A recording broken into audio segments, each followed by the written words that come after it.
Hi, everybody. I'm Joe. And I'm Mary. And we're Book Buds! It's Halloween season. Ooh. Spooky time of year. Happy Halloween. So we are doing the Spooky Scary Skeletons book tag. We were not tagged to do this, but we saw Chaz do it last year. And I was like, oh my God, we got to do this next year. We just have to do it. So we're stealing it and we're doing it on our own. Yeah. And this was originally created by Nicole's Bookish Nook. So thanks for creating this fun tag.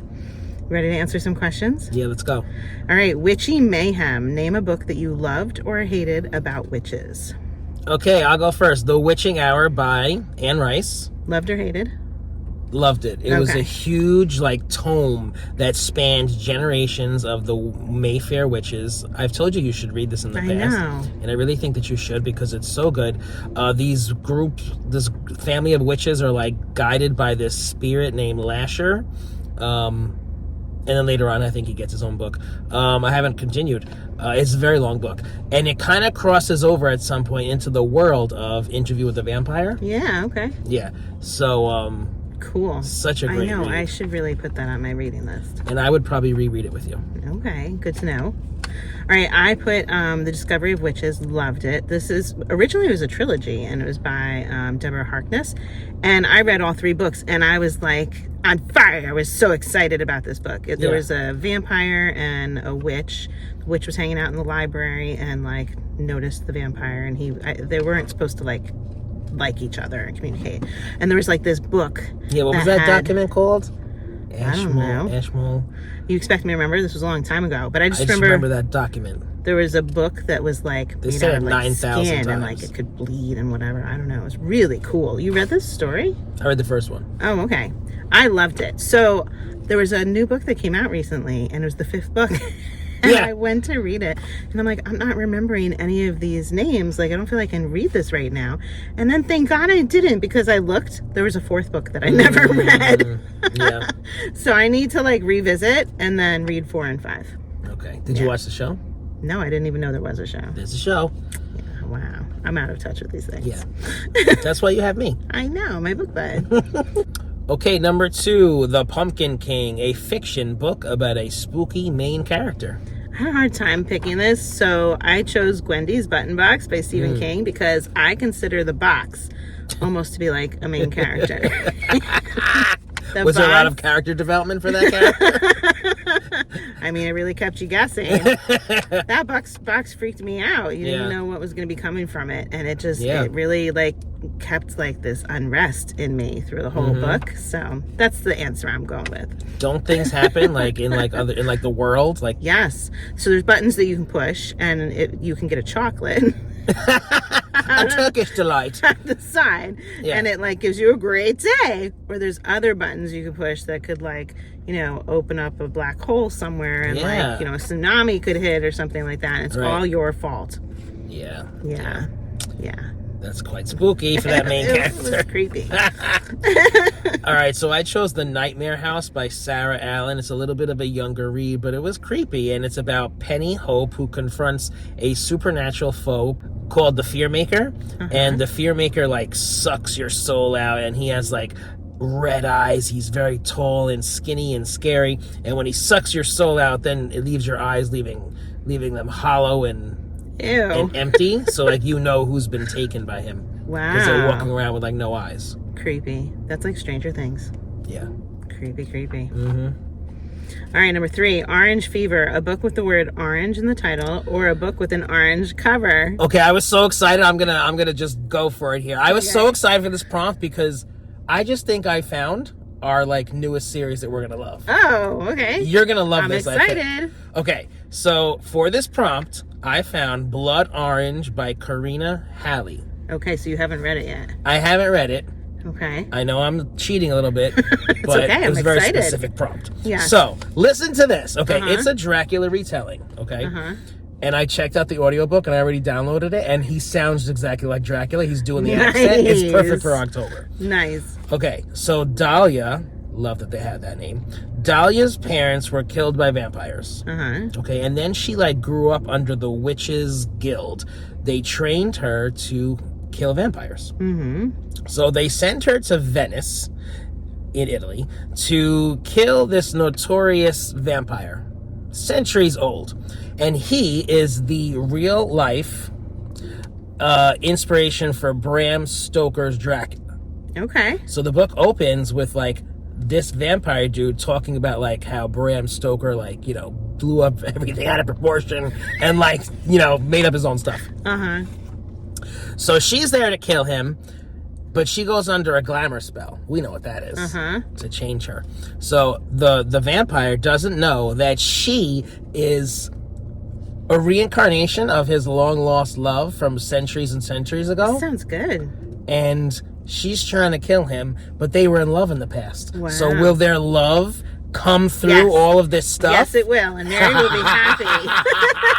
There's 2 books already written. Okay. Oh, so it's not all out. I hate that. I don't know how many there are, though. And the cover, woo, the cover is...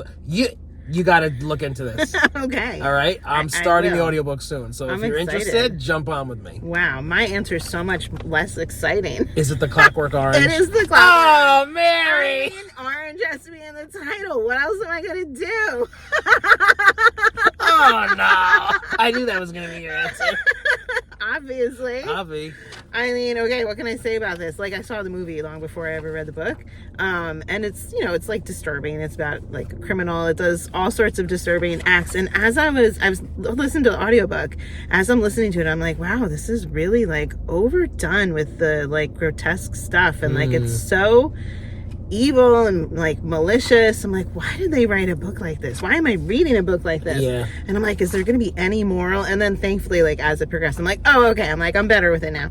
But it was very interesting to listen to it, and like they speak in a very strange way. For those of you that haven't read it, to hear him say like it's real horror show all the time, like it just like it's this slang that's thrown in there. It makes you feel like you're losing your mind. Like, do I understand English anymore? Like, you know, you really feel like you're out of the loop because you're not in his reality, you know? So is the movie like really disturbing as well?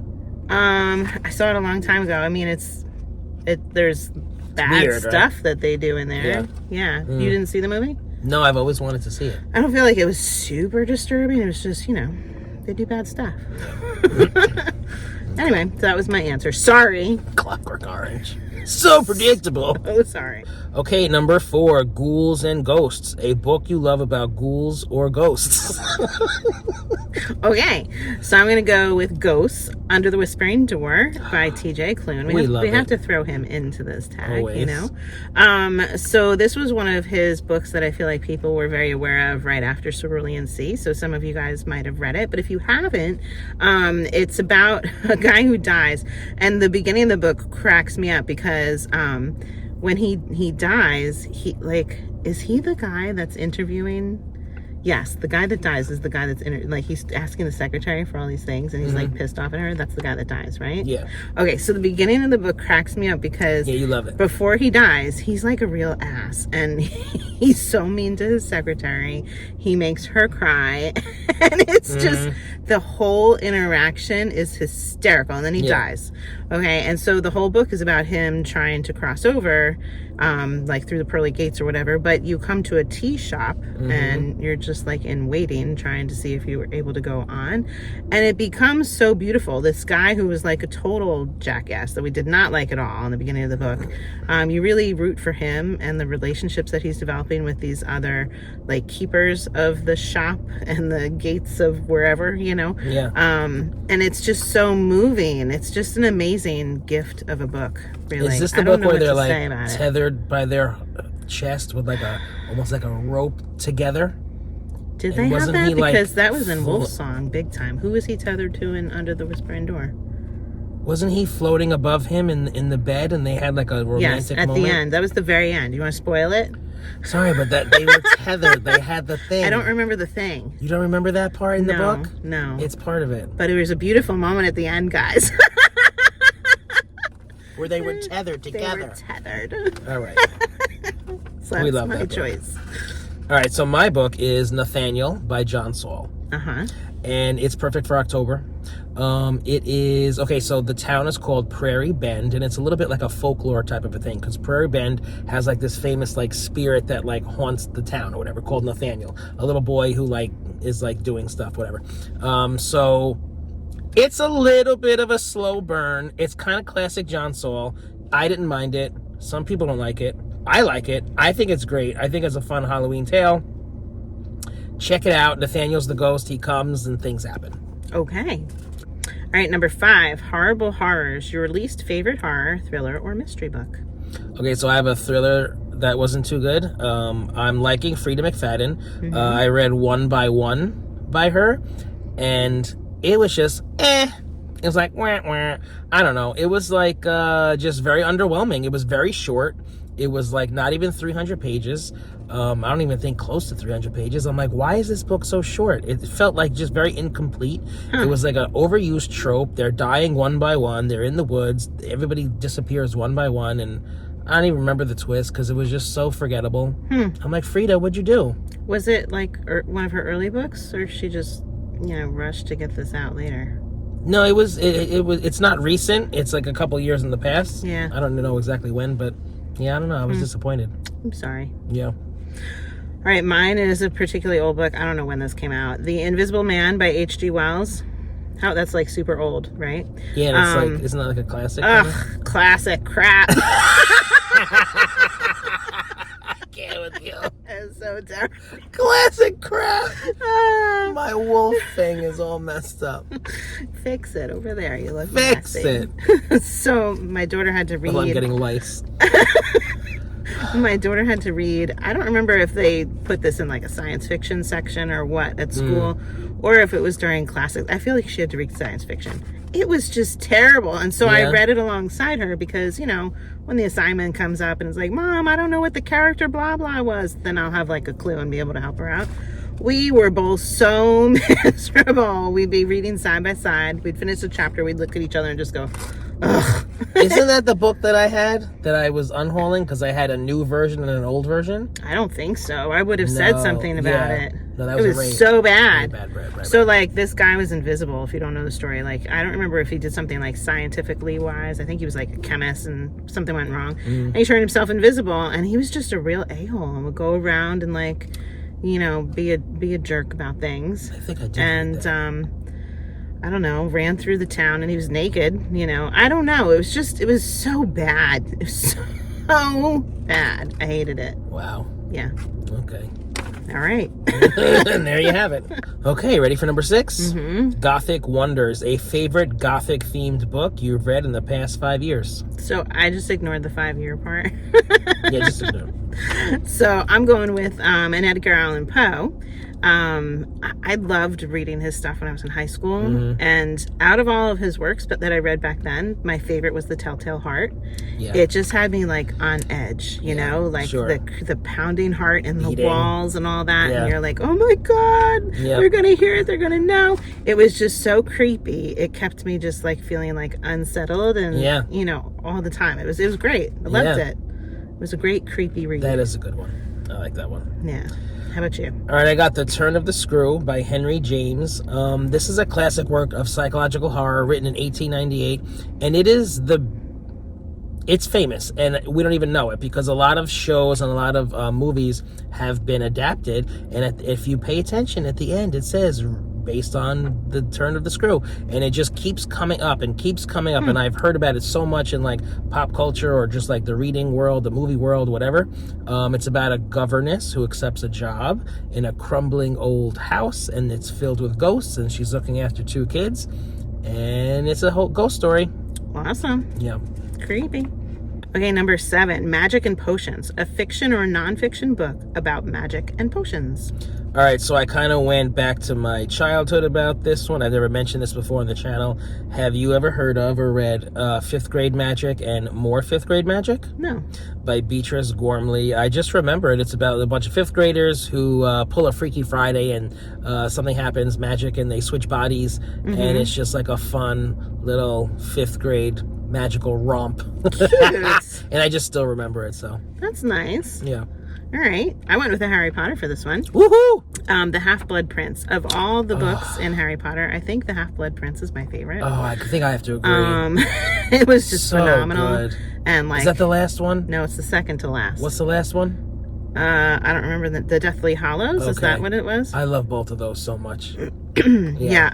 But the Half-Blood Prince, oh my god, it was God. good. But anyway, so potions and whatnot were the prompts, and the potions in this one were really great. They were doing the Drought of Living Dead and Liquid Luck. Do you remember the Liquid Luck? It was like gold, and you drank it and you'd have like the perfect day.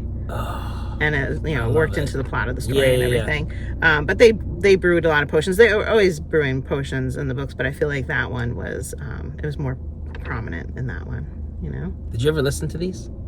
No, I should. We should listen. Yeah, I just love them. I've reread them so many times. Yeah, that's great. Okay, number 8, Black Cats. A book about cats, or a book with a cat as a side character or the main character? Okay, so I chose the 6th book of Sookie Stackhouse by Charlene Harris.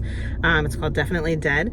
And in this book, there's a witch named Amelia who is in a relationship with this guy, Bob. And they're like budding witches. They're not very good. And they're having like an intimate moment.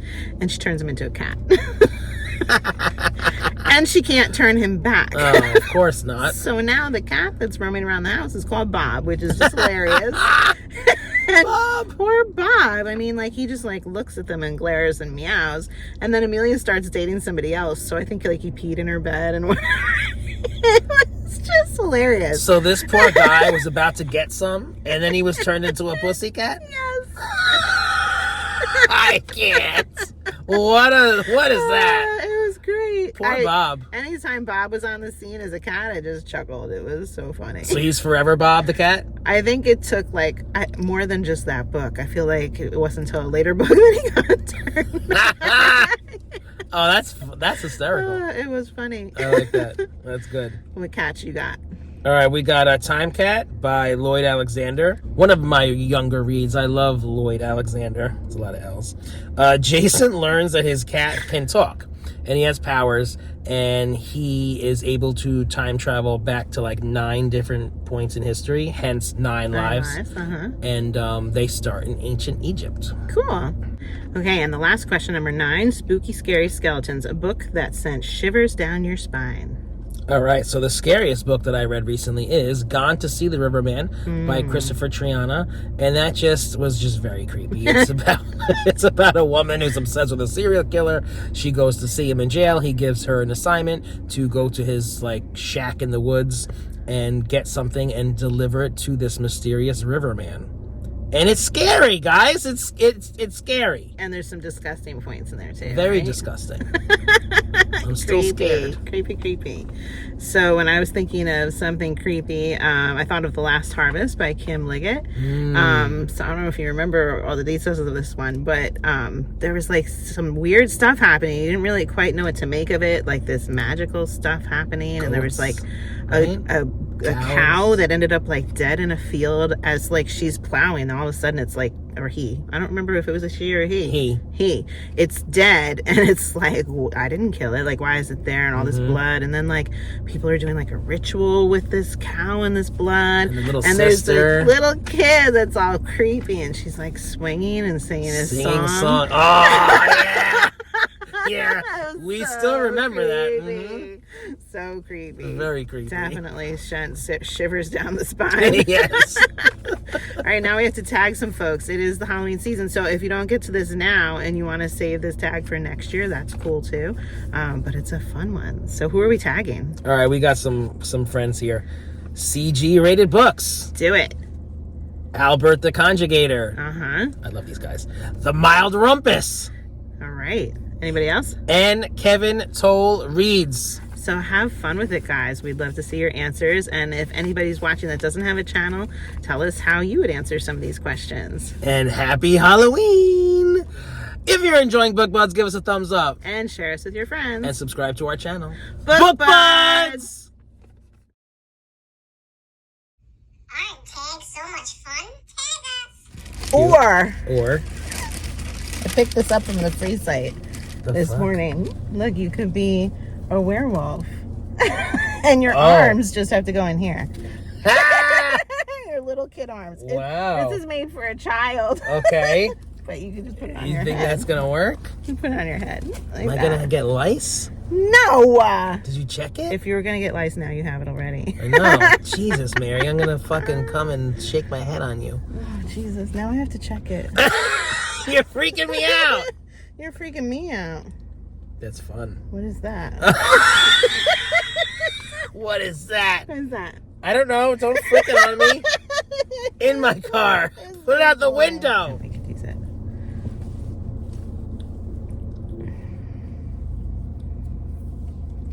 You're doing something weird with it. You're doing something weird. You're weird. Stop telling me I'm weird.